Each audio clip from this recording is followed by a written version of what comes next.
3, 2, and 1.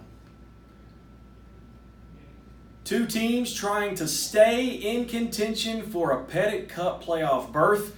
As we come to you live from Ting Stadium here in Holly Springs, North Carolina, it's the Holly Springs Salamanders hosting the Wilmington Sharks. A pleasant good evening to you. My broadcast partner here is Bill Petty. I'm Chris Hooks. Bill, entering this matchup here tonight, Wilmington has lost its last 3 contests, but yet they're a half game out of first place. So this could not be any bigger for them here tonight. It's big for them, Chris, but it's also big for the Salamanders. You know, we talk about this quite often, that having the way they work this in the Coastal Plain League by having a brand new fresh start, it's a new beginning. And it's a new beginning for all of them. Well, they're not only half a game out, but the Salamanders, when you look at it on paper, it's as big a game for them too, where a lot of people look at them being in last place.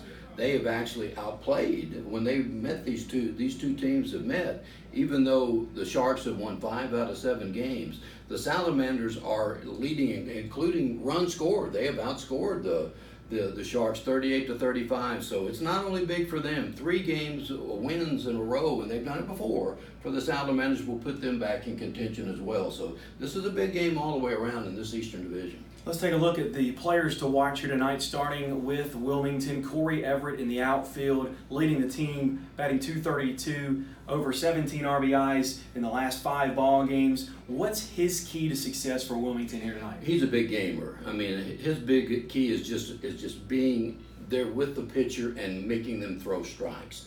Oftentimes, Corey Everett, the only time he ever gets in trouble is if pitches straight out of the zone, or if he gets in a situation to where if he gets to where he can manage and put the count in his favor, then he's a very difficult hitter. He's usually going to lace it somewhere if it's a hittable pitch. Leading the way for Holly Springs, Ian Bailey, outfielder for the Salamanders, batting .333 in his last 7 ball games, including 27 RBIs in the last 7 ball games as well. Bill, he's another guy that's got to get that offense going for Holly Springs. There's nothing that Liam Hicks hasn't done for this baseball team. I mean, he is a spark plug. He's probably one of the most consistent players in this entire league. But it's not only him. I mean, you have a gentleman named Chris Crabtree that plays for Duke. He starts for first base for these Salamanders. He's second in the league in home runs.